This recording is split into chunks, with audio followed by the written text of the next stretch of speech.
I'm Aiden Thomas, and for the next few minutes I'll be talking about the Great Kanto earthquake of 1923. So as the name implies, this earthquake happened in the Kanto region of Japan, specifically the cities of Yokohama and Tokyo in this general area, as well as smaller surrounding villages on the coast, as you can see on this map. The earthquake hit September 1st of 1923, but the fires afterwards continued for 2 days beyond the earthquake. So as you can see, the Kanto region is in a seismically active zone over these tectonic plates. We have the Philippine Sea Plate subducting underneath the Eurasian Plate over here, as well as the Pacific Plate subducting under the North American Plate up to the north. This particular earthquake was caused by a chunk of the Philippine Sea Plate around here on the map breaking off due to high pressure and colliding with the Eurasian Plate, causing a 7.9 scale earthquake, as well as resulting damage and other disasters. There were a lot of immediate effects. Roughly 100,000 people died from the initial disaster and the shock, as well as the 40-foot tsunami that destroyed coastal villages as well as parts of Yokohama and Tokyo.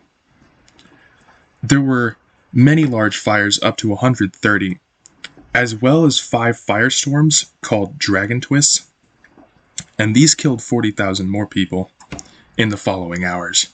Most wooden structures and many of the concrete structures in these cities as well as the coastal villages were entirely destroyed. Infrastructure such as bridges, pipelines, roads, they were destroyed as well. And there were some effects that lasted beyond the initial disaster. There were rumors of Korean involvement, acts of sabotage such as well poisoning or looting during the confusion of the earthquake, and this prompted groups of angry citizens to hunt down and kill up to 6,000 Koreans. Over 100,000 citizens were stuck in refugee camps around Tokyo that were set up by the military, and politicians and officials used this as sort of a political opportunity to strengthen what they believed were declining public morals. And this was one of the reasons that Japan ended up getting involved in World War II. And so there were environmental effects as well, mainly on the water.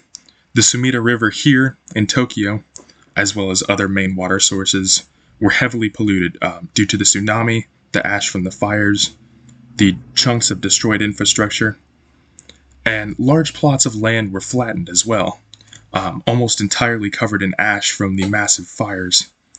There was a relatively low wildlife impact due to it being a mostly urban setting, but the ash did have a large effect on the immediate area.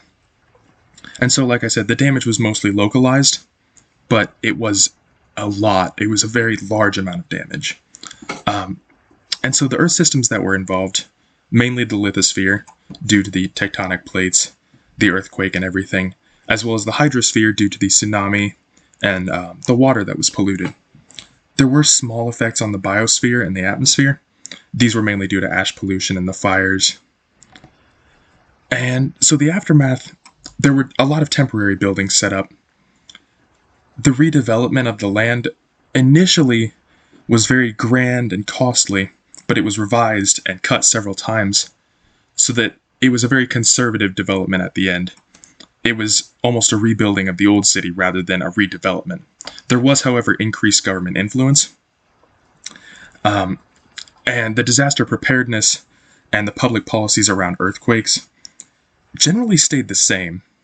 The government influence was used in other sectors, such as reclaiming private property for public redevelopment. And so the earthquake, among the general citizens, it was seen as divine punishment for increasingly Western and liberal tendencies that they believed they saw in their society. And these are my sources. Thank you for watching.